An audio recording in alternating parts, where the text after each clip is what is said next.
Magigib nga sana ako dito ng tubig para pangpainom doon sa aming kambing. At nung bombahin ko na, wala palang nilalabas na tubig.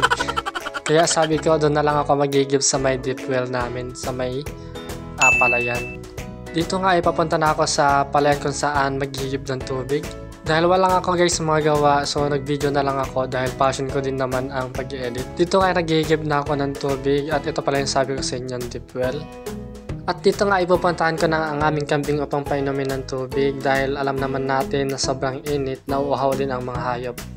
So ito nga yung aming kambing na isa, tapos isa mamaya is painumin din natin.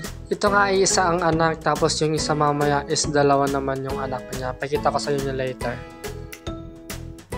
At dito nga ay nituwasan ako ng tatay ko na ayusin yung tubo ng deep well dahil nilipat niya yung tubo. Sayang nga guys, ang kalik natin sobrang init. Habang nga inaayos ko tong tubo na to is pumunta yung tatay ko.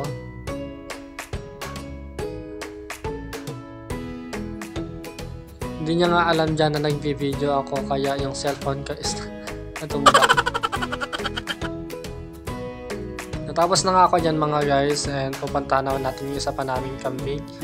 Ay nakita ko ang aso namin dyan na pa-chill-chill lang. Sana all-chill-chill lang. So, ayun guys, pupuntahan na natin yung ating kambing na isa pa.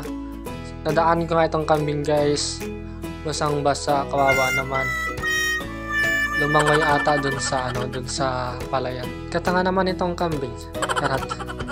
Dumiretso na nga ako dito at nakita ko naman tong kambing na malaking Ewan ko kung kaninong kambing to pero pinainom na natin kasi uhaw na uhaw siya. Bigla siyang lumapit sa akin. Dito nga ay malapit na ako sa aming kambing. Kaya naisipan ko na lang mag-teleport tayo. O, ayun.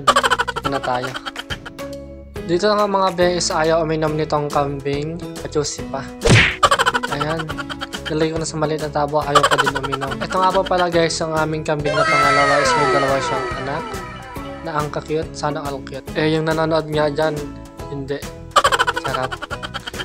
Pumunta nga ako dito na tinawakan yung isang kambing namin na maliit na ang cute. Diba? Biglang ang lumabas sa likod ko tong kambing ulit na to at nauuhaw pa ata kaya pinainom. Kanino kayang kambing to? Uhaw na uhaw. Yung kambing namin ayaw uminom awit. Dito nga ay paalis na sana ako. Pero yung kambing na biglang lumapit at iinom din naman pala. Pinahintay pa ako. Sobrang init guys. After niya ang uminom dyan is umalis na din ako. Salamat sa inyong panonood. Dito na lang ang ating video. Bye bye guys!